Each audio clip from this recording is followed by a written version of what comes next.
Welcome to Fire Virgo Tarot. I am a tarot reader and intuitive. So that's all my lovely fire Virgos. All right, we're popping out in the pre-shuffle.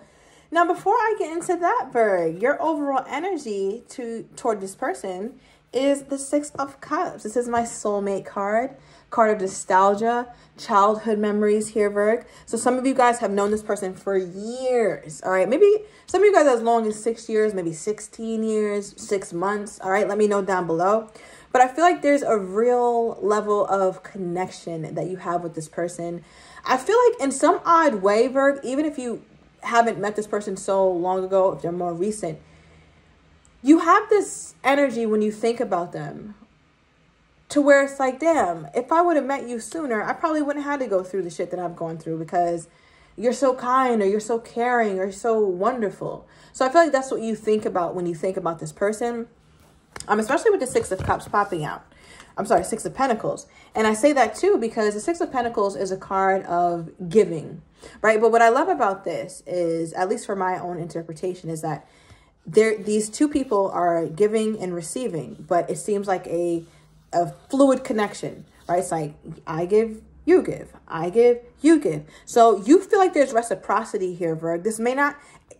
I mean, a more negative spin on it, I guess, because, you know, so many of Virgos are different, going through different things. You might have felt like they breadcrumbed you and you kind of reminisce about, or they're breadcrumbing you currently, and you think back to the past like, damn, like, where is this, the love of my life? Like, where is this person that I really was like, I can really, you know, see myself with them, right? So I'm getting two Virgos. Some of you guys feel a bit breadcrumb, and some of you guys are like, nah, we're cool. There's reciprocity here. It's not a whole lot, but it's reciprocity. When I say a whole lot, it's not like, or I'll tell you what it is like. I feel like there's communication. You hit them up, they hit you back.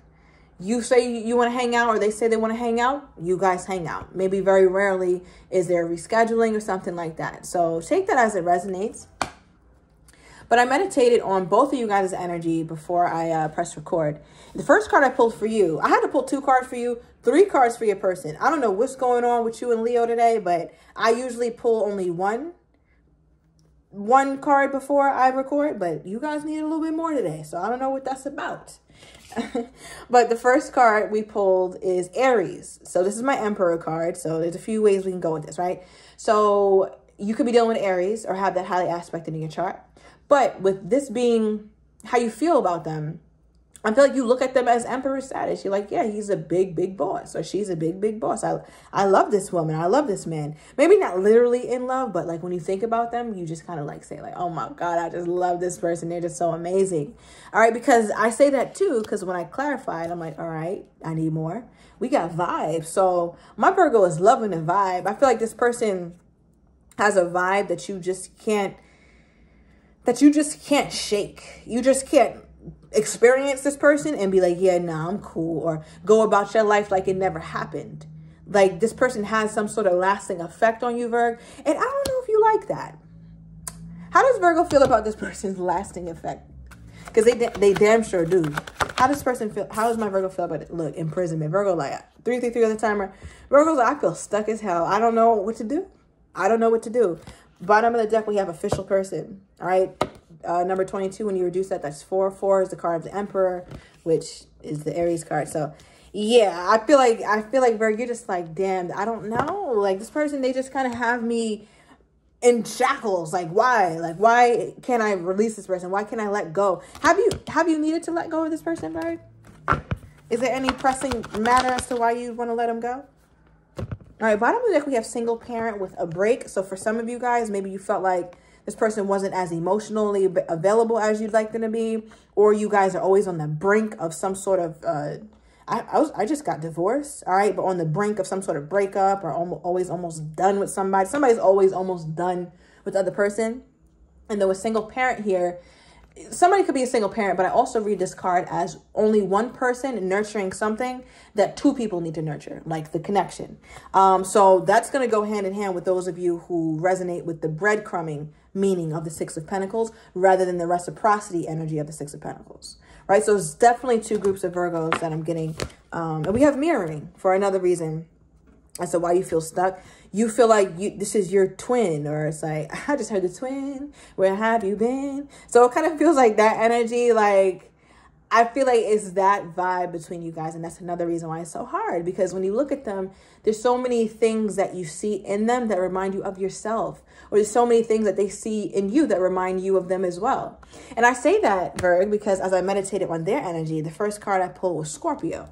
I'm like, I can't do nothing with that. So somebody could be dealing with, this person could be a Scorpio. You got Scorpio highly aspected or something. Because you guys both pulled zodiac signs.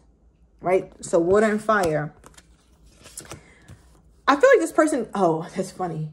All right, I feel like this person has to calm you down. It's like, Virgo, I feel like you get riled up with this person, or you got that energy to you, like, yeah. You just lit. I don't know. Maybe sometimes, but I just feel like you get more frazzled than this person, and they're the one who have to like kind of calm you down and put water to your flame. So you may not have fire in your chart, but if you do, fire Virgo. But if not, you're still a fire Virgo because you have fiery traits to you. So I don't know. But I say that though because your person pulled you make me crazy, and I look at this in two different ways. Like you make me crazy, like Virgo, like kind of with a grunt attached to it because I'm like, damn, Virgo, why'd you have to do that, or why'd you have to say that? I feel like they kind of feel that way, or you do things that elicit that kind of response from this person. But another one is like, you make me crazy because I pulled a soulmate card. Right? So there's nothing like the Virgo. There's nothing quite like you. Soulmate energy. And as I say that, we have 2 cups at the bottom of the deck. Maybe check, if you have Leo in your chart, Virgo, or dealing with one, check out my Leo channel. Because this was definitely, that reading was definitely giving soulmate vibes, but more so in the extended. You don't have to get it, but the reading is enough if you want to check it out. But yeah, with the soulmate energy and you make me crazy, I mean, I feel like it's difficult for this person to release you too. And I think sometimes they're like, oh, that Virgo makes me so crazy. But it's like, that Virgo makes me so crazy. Like, there's so many different aspects to it. I also got like, just like how I changed my tone. I feel like maybe somebody, this is very specific. And I usually hold back on these messages because it's sometimes too specific. But somebody like, listen, don't lower your voice. Take that bass out your damn voice. Who the fuck are you talking to? Right? So I feel like you guys have that very playful banter with each other. So somebody softens. I feel like it's you and your person softens you. Because you're fire Virgo. I don't know how else to put it. All right, let's keep going. Somebody's dealing with an Aquarius. Aquarius season could also be significant. Give me more here, Spirit. How is this person viewing my Virgo at this time? How is this person viewing my Virgo at this time? How is this person viewing my Virgo at this time?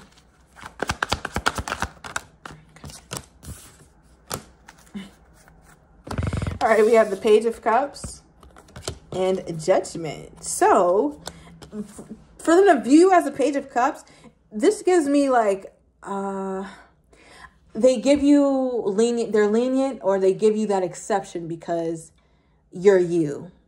So I don't know, Virgo, if sometimes you act a little bit immature, or sometimes you do shit just that, you know, I don't know, this person doesn't agree with, but it's like, they wouldn't accept that from anybody else. But it's like, it's the Virgo, it's Virg.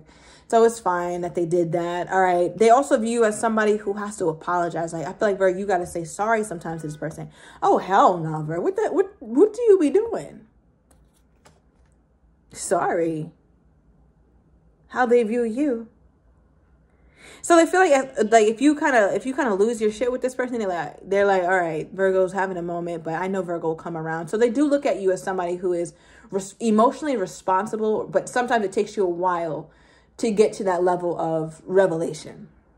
All right, but yeah, I mean, they look at you as very cute, very sweet. You could be a lot younger than this person. You have childlike ways. I'm not gonna say childish, childlike, which is a good thing. You don't no matter what your age, you never let life harden you or stiffen you. You're still agile. You still are just like, maybe somebody's very bendy, very flexible, but I just feel like you're still youthful, very, very youthful. And your personality, your soul is youthful. And I feel like your person loves that about you. All right, for the second card for how they view you is Judgment. I feel like this person feels like you two never make a decision. It's like you guys just never call, like not make the play, but I guess make the call, I'm trying to say. Like, you guys never just make that big decision. You guys are always in the process of making a big decision, but never quite do it. I feel like your person also looks at you as someone who they know is still in love with them, regardless if you play like you do or you don't. Somebody's 29. All right. Somebody also was born in 92. So that'll make you 31. So yeah. So, or your person. So I feel like your person just looks at the situation like, this is just what I deal with the Virgo. So there's a lot of love here. There's a lot of banter here, but I just wonder though, Virgo, with this storyline today, like, what's the blockage? Let me see. What does Virgo's person feel like the blockage is with them? I just put the deck. I should have showed you. I saw the Independent card. That's the 9 of Pentacles. And the only reason why I'm reading it is because the 9 of Pentacles is my Virgolicious card. 9 of Pentacles is also somebody single. So maybe you give vibes like you enjoy your singlehood. Or your person does. Like, you guys are just two very sovereign people. Like, you don't necessarily want to be tethered to somebody. Like, you don't want to be hip to hip with somebody.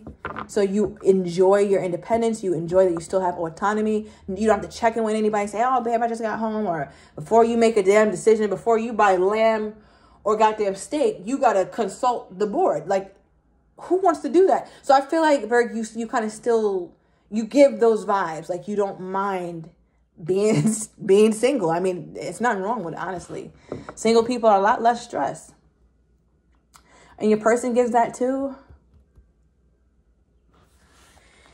I don't know. Okay. What does this person feel like the blockage is for themselves and my Virgo? What does this person feel like the blockage is? Okay. We got movement, and at the bottom deck, waiting. So this is what I'm saying. Like, it seems push-pull. Like, for a minute, it's like, okay, I'm waiting. I'm going to see what's going on with me and the Virgo. And then you guys move. Like, you move quickly or you move fast. Maybe somebody could literally be moving, or you guys could be separated. Distance is a thing for you guys. Tell me more about why they think Virgo and them is not together, or why they don't go to higher commitment. Look, I told you I wasn't making it up. Look at the bottom of the deck for the overall energy. Independent, my 9 of Pentacles, my Virgolicious card. So yeah, let's double down on that message I just said about you liking autonomy and them too. Yeah, okay. I feel like when you get ghost though, or you get quiet, or you kind of shun this person a little bit, they always think it's because you're dealing with somebody new. Always, all right? Because right under here, it's what I have. All right, you guys could have been real petty with each other at some point in you guys' situation. And someone, I don't know. This is only for a couple of you guys, but someone could have started dating, and then you was like, well, fuck it. Today looks like a fine time for that man that I never hit back. I'm going to hit him back so he can take me on a date today. Or you could have been like that to a woman, but it feels reboundy. All right, but moving on. For what they feel like the blockage is, triggered in movement. Right, so something about this connection. Remember I was talking about two tones, and like you see how there's like two faces here. So, I was going to say they could definitely be I meant to say Gemini, but Scorpio, so maybe Gemini or Scorpio. But I feel like, remember when I did the two tones of like, you make me crazy, Virgo, and then like, you make me crazy, Virgo. Like, one has such a like, damn, I can't get rid of you, or damn, I never want to get rid of you. And then another one is like, damn, Virgo, like, this is too fucking much. So I feel like that's kind of you guys' energy toward one another. And that's exactly what the blockage is. Because I feel like it's too up and down. It's too tumultuous. It's too unpredictable. And I think for what this person wants and for what you want, you want more predictability, I think. I think you both desire to have something that feels more stable. Like, you know, when I come home, are my clothes bleached up, or can I expect dinner? Like, which one am I walking into? And I think at any point, you know, somebody's going to get tired of that. You have more energy for that wild shit, like when you're younger, when you know, don't really have direction in your dating life. But when you really got a taste of peace, you very seldomly go back to chaos. Also, oh yeah, I kind of forgot about this, but the laugh card was you guys' mutual energy when I did the meditation off camera. So I was like, okay, this is a really playful, you guys are fun. Like, this is a very playful, passionate, loving, crazy connection. And I think that's why you guys just have not been able to release one another. I'm going to pull 3 timestamps so you guys interpret it yourselves. And I pulled these because I just want some sort of timestamp to resonate in terms of maybe what could have happened in the past, maybe a certain month, a certain week. You can pinpoint it and why it's coming out and its relevance to the reading, past, present, or to come. All right. Let's get 3 timestamp, Spirit, for my Virgos, for what's going to resonate mostly for them in this particular situation with this person. 3 timestamps, please. We got 1, 2, and 3. All right, bottom of the deck, we have next year. And that kind of goes with the later than you think. So you may think something's happening this year, or you might be in a relationship this year, but it might actually come next year. Okay, so yeah, I just want to put that out. And then we have another card. We have November. I think whatever, okay, I think whatever is that's going to be next year, you're going to start to see signs of it in November, right? That's like Q4, so knocking on 25, but you're going to see signs of whatever the hell's coming in 2025. You're going to start to see signs of it in November or a little before. And we also got next month. All right. Next month is what is this month, guys? April. So that makes May. So May is going to be a significant month for you. All right. All right. What do we have here, Spirit, for this person's energy toward my Virgo? Damn. All right. I think Leo's person pulled this toward them too. All right. But we have the nonverbal I love you here. Yeah, nonverbal. So there's certain things you guys just don't share with each other. Okay. Bottom of the deck, we have so turned on by you, Virg. All right. So I'm going to overturn these cards in the extended. I want to get your person's next actions toward you, how they truly feel, but don't quite have the courage to say, as well as what you may not be expecting them to feel, as well as the likely outcome. So if you're interested, everything is down below in the description to the extended. See you in a minute, Virg.